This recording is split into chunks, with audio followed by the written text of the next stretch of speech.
9:30 AM Kailua, Hawaii, Island ng Oahu. So habang nagpapahinga tayo ay may mag-bike check.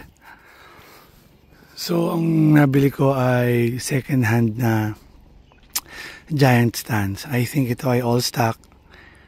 Except sa, I think nilagyan yung dropper post to or included na, no? So yun nga, naka-Santor na fork, naka-Santor na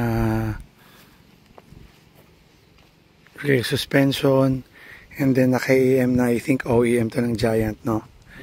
And then naka-non-series na Shimano brakes, then naka-SRAM na GX na SX na shifter, and then nagpalit ako ng RD kasi nung tinest drive ko to, nasira ko yung RD niya, no? Well, yun ang may-ari, okay lang sa kanya, tanggap niya kasi ride ko na i-try yung bike. So, accidentally, nasira. So, yung price niya, originally, ay binawasan niya. Sabi ko, magkano ba yung RD? So, nag-check kami online.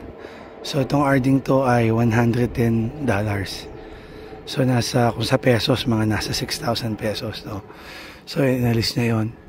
And yun nga, everything else stock. At ang problema ko itong dropper kasi nga, since yung frame ng Giant, may bend, so hindi ko maibaba, so kailangan ko magpalit kasi yung kanyang stock height haba, naka-stick, tapos yung pinaka travel niya actually mas mahaba yun ibinababa ko lang para fit sa legs ko. So yun lang, naka-SRAM na crank, then ang wheel size niya ay 27.5 by 2.60 yung lapad, no? Yan. Naka-specialized na upuan. As you can see, yung grip niya, Giant pa din. Hindi, ito, problema rin ito. Tatanggalin ko dapat yan kagabi. Kaso, lost thread. Yan. Yung pinaka-allen wrench hole niya, wala na. Lost thread na yan. Wala akong tools, so malamang bike shop na naman. So dito, ang bike shop medyo costly, no? Yung labor nila dito. Kada punta mo, mag-spend ka ng $50 up to 100, up to 200, depende sa papaayos mo sa kanila. So yun lang, size medium.